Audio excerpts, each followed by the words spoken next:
m'appelle Monsieur Modibo Diop, je suis ingénieur polytechnicien, je suis co-organisateur du salon. Nous sommes deux Sénégalais qui sont en partenariat avec le groupe EJ depuis une dizaine d'années pour organiser ce salon-là sur l'emballage, l'alimentation et aujourd'hui le nouveau salon sur l'agriculture.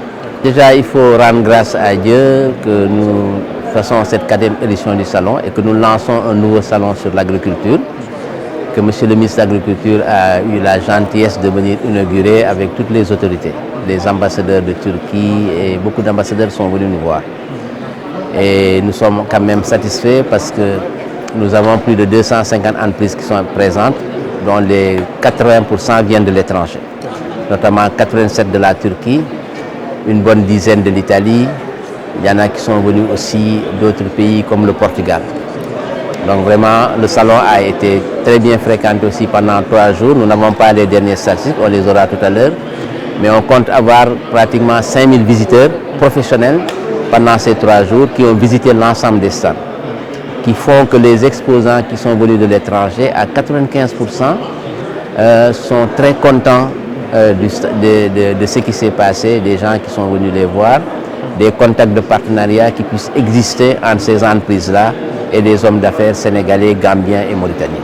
Vraiment à mi-chemin pendant la dernière journée, on rend grâce à Dieu que vraiment c'est une très belle réussite que nous avons et ça nous encourage peut-être à lancer d'autres salons pour l'année prochaine. On faisait de l'emballage, l'alimentaire seulement, mais le Sénégal a mis en place une nouvelle stratégie de souveraineté alimentaire que le président Macky Sall a mise en place depuis quelques années. Donc du coup, quand vous êtes dans un pays, il faut se conformer aux stratégies du pays. Nous sommes dit l'importance de l'agriculture au Sénégal, un budget de 100 milliards pour le ministère.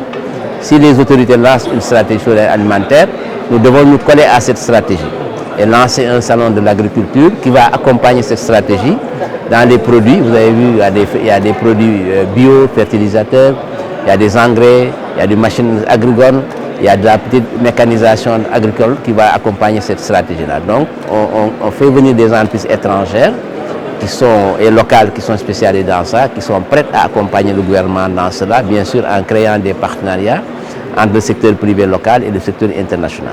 Vous voyez toutes ces compagnies qui sont venues, John Deere est à côté, c'est l'un des plus grands fabricants de machines agricoles en Europe, ils sont là, et d'autres sont là pour chercher des partenaires et travailler avec eux. Je dirige en même temps le comité scientifique qui organise les conférences, les panels.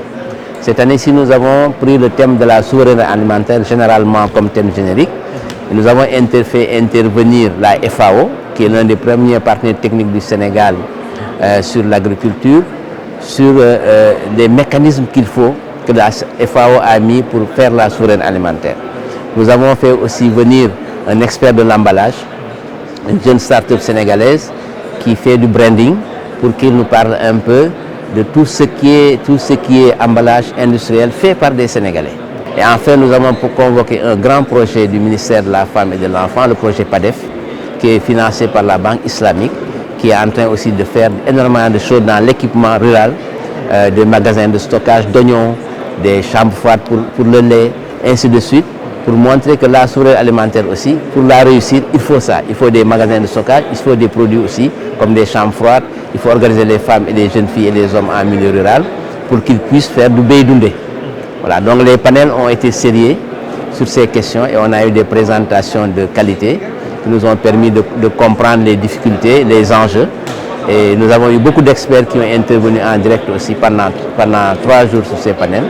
Vraiment, la qualité des experts a été de très haute facture. Ce salon, peut-être, on aura en 300 et 350 B2B, où des entrepreneurs, hommes d'affaires sont venus créer carrément des partenariats. Je ne parle pas des gens qui viennent pour regarder, ils viennent nouer des partenariats pour transformer l'acajou, pour peut-être faire de l'huile de palme, faire de l'huile d'arachide, ainsi de suite. Et tout ça, nous avons une idée générale sur ça.